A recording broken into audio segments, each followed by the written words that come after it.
La Banque mondiale a publié ses prévisions de croissance pour l'Afrique subsaharienne et les chiffres ne sont pas encourageants. L'Institut craint une décennie perdue pour le continent, confrontant une instabilité grandissante. Pour l'année en cours, la croissance devrait atteindre 2,5% contre 3,6% l'année dernière, en raison notamment du ralentissement des principales économies de la région.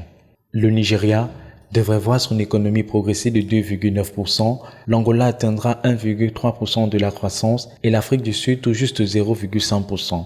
Plus problématique encore, le PIB par habitant de la région n'est pas progressé depuis 2015. La Banque mondiale estime que la croissance de cet indicateur pourrait être de tout juste 0,1% par an sur la période 2015-2025, ce qui lui fait craindre une décennie perdue pour l'Afrique subsaharienne. La situation est d'autant plus préoccupante que la croissance faible entraîne une réduction de la pauvreté plus lente qu'espérée et une croissance d'emplois réduite alors que plus de 12 millions d'Africains rejoignent le marché du travail chaque année.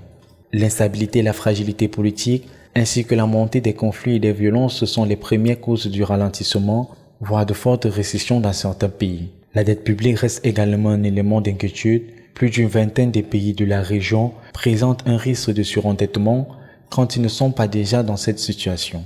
Cependant, certains aspects s'améliorent. L'inflation est moins marquée cette année qu'en 2022, à 7,3% contre 9,3%. Par ailleurs, certaines zones de la région s'en tirent mieux à l'image de la CEDEAO en Afrique de l'Ouest, qui devrait connaître une croissance cumulée de 5,1%, ou de la communauté de l'Afrique de l'Est, dont l'économie devrait progresser de 4,9%.